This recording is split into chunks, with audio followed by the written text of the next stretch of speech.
Do you live in the US and want fast, fresh and tasty meals without the hassle of shopping or all that hard work preparation?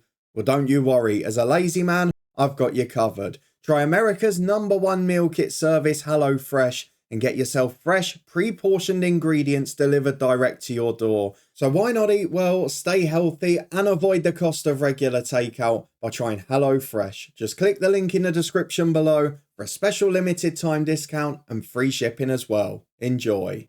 Hello and welcome along to another new episode of Top 3 here with me, Daniel. We made a return last week with this series and had a look at 3 players that might be deserving of a big upgrade in a January window update. And those players were from Argentina, the World Cup winners. Well, this time we're heading to the Premier League and there are no international restrictions. So if you want to see which 3 players I've picked out as deserving of an upgrade from the rest of the table, then please do put a thumbs up on the video. If you missed last week's one, it is in the eye above, as well as my 2 long-term stories. I've got to be honest, before we get into this, I've been so indecisive. I've been changing my mind even on the #1 spot between 2 players within the same club. So up to the last minute, I've been having a little think about it. But let's go and start with number 3. But this is my first one, and we come to Fulham, a side that obviously have come up under Marco Silva and performed above all expectation.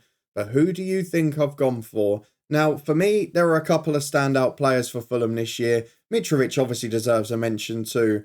But 2 midfielders have really helped them win that battle this season. And I'm picking out the one who I feel is most underrated in FM. Because João Palhinha has been the star and he's been getting a lot of attention. But he's already very, very good. I want to talk about this man, Andreas Pereira. Quite often a figure that was derided while he was at Manchester United, being told he's not good enough for the level, one of those many average midfielders they've got. And to be fair, as a result of that, and particularly how some of the things went for him towards the end there, his mental attributes, not so much the determination or the work rate, which are great, but a lot of the others, his decision making, his sort of footballing brain has been questioned by FM here. He's still pretty good technically and he's okay physically, but I think he's shown a lot more than that this year. He's become a key part of Fulham's attacking plans in addition to being a star of that midfield, and as well as having that determination and that work rate and of course the natural fitness shown there. He has been very good on and off the ball in terms of an attacking brain in his Fulham team. So I'm looking at him and thinking he's someone who deserves some real upgrades mentally. All of those 10s and 11s we're seeing here, can they get an upgrade of 1 or even 2 attribute points? I'm looking at the finishing, I'm looking at those going forward.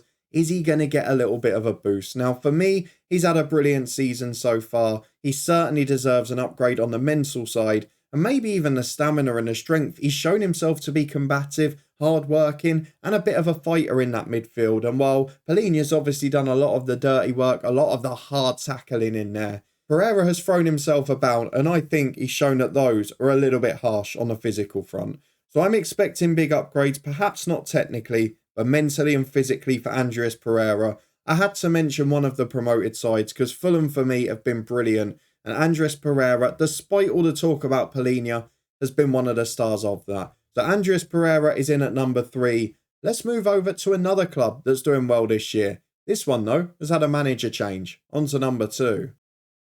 And this time we've got a club that have featured in both episodes so far. We had a player from Argentina in that episode last week, but this time we are going to the very far east of the world. We are heading over to Japan and Calum Matoma. He's become one of the most talked about players in recent months as being underrated, as being in form. Of course, in the long term, we are yet to see if it's form or it's permanent class, but there is no way this lad's not getting an upgrade the way he's been playing. We look at this at the start of the season and even during those opening games, if you'd have said in January to Brighton fans, you're going to lose Leandro Trossard, in a few weeks you're going to lose Graham Potter, I think a few of them would be a little bit worried.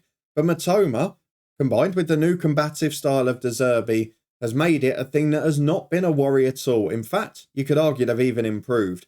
A player who was signed last year, we had him in our FM22 Brighton save again. The link is up in the eye above.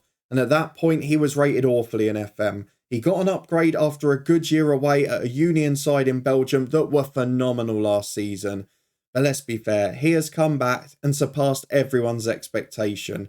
The big thing that's going to change here, of course, is the determination, because he has shown himself to be steely, to be good in 50-50 battles, and to continue to pick up the ball and take people on. He has shown that spirit no matter what stage of a game he's in. So the determination and the character, which probably the researchers didn't know a huge amount about, is definitely going to get a big boost.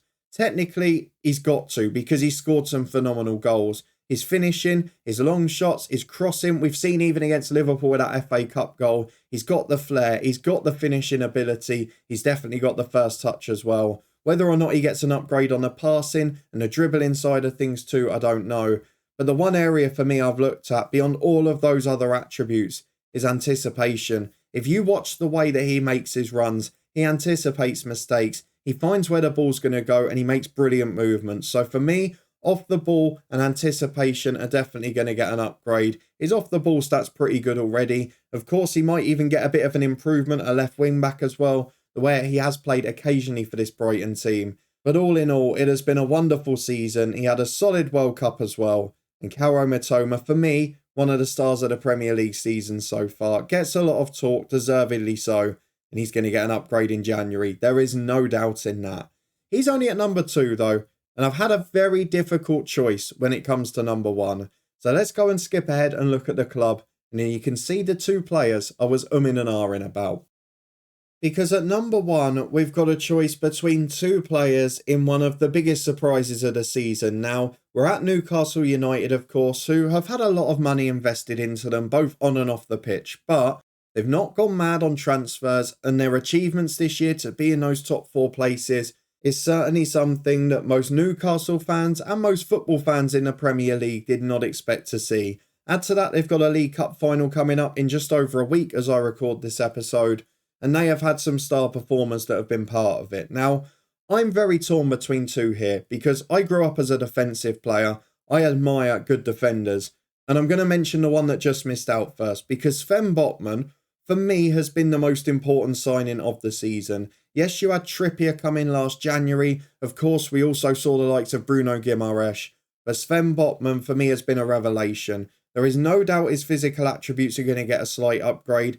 We mentioned it with Lisandro Martinez last week, when players come from leagues such as France or the Netherlands or Germany even to an extent, there's often a bit of a doubt in the researchers about whether they can physically compete with the Premier League. Sven Botman has made it a doddle. He has walked through it. He's been a bit of a Rolls Royce back there. And as well as his physical stats being a little underrated this year, I mean his mental stats. How low can you go? He looks like probably a championship defender based on these 2 rows of his attributes. His technical ones are already very good. They'll be staying up there, no doubt. But his mental attributes have got to get a boost, because all of the little things, his positioning is among the best 5 or 10 in the Premier League. No way it should be 13.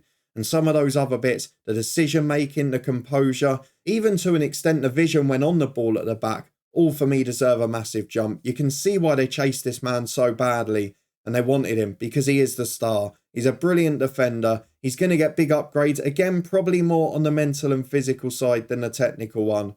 He's going to be deserving of every bit of it. Sven Botman, brilliant, but just misses out on number 1, because who can ignore Miguel Almiron? A man who again became a bit of a butt of a joke for working hard but never been able to find a goal, never been able to create chances, and again being part of that Steve Bruce side that didn't create anything at all. But one of the big things Eddie Howe has done, as well as signing good players like Botman, is helping to improve these sorts of players. We have seen Almiron score brilliant goals, good goals, strikers, poachers, instinctive goals, and also create bundles of chances too. He was always good physically in FM, albeit I feel his natural fitness was a little bit hard done by. But the rest of his game, and probably this time the reason I wanted him number 1, is unlike the others, technically he is a mile off. Because he's been sort of decreased a little bit over the last couple of updates and the last couple of FMs, just because he's not really been able to find consistent form at Newcastle. But this year he's been really good. He scored brilliant goals. He's shown that he's got the technique laterally, and it was just maybe the confidence and the gameplay style of Newcastle that was missing. And with the right game plan, with the right service, and with the opportunity to play in the final third, Almiron has proven that he deserves an upgrade in so many areas. So I can see a lot of those technical attributes getting probably a 2-point upgrade if I'm being honest. and that will make him one hell of a handful when it comes to January. I think his composure will get a boost as well. I'd maybe predict a 2 upgrade on a lot of the technicals and 1 on some of the mental ones. His hard work had never been questioned, his pace had never been questioned, but there is so much more to this lad's game now. Miguel Almiron has been one of the stories of the Premier League season, and that's why on this occasion he's my number 1. So those are just my top 3 Premier League players deserving of an upgrade in the January window update in the next couple of weeks. Do you disagree or agree with them? Let me know down in the comments below. Let me know who I've missed, because don't worry, I've got an extensive list sitting right here on my desk, and I'll let you know if they were on there or not. What do you think of the 3 I've mentioned? Should I have also gone for Botman above Almiron? Let me know your thoughts on that in the comments. If you did enjoy the episode though, please do chuck a thumbs up on it. Just a little bit of fun, of course. If you want to stay up to date with our daily videos from 2 long-term stories returning again tomorrow, subscribe and turn that notification bell on. If you missed them, there are links up in the eye above. And of course, if you're in the US, check out our sponsor, HelloFresh, down in the description below. But a massive thank you for watching. Another little fun top 3 ticked off. We'll be back tomorrow with a small matter of our long-term stories. I'll see you there.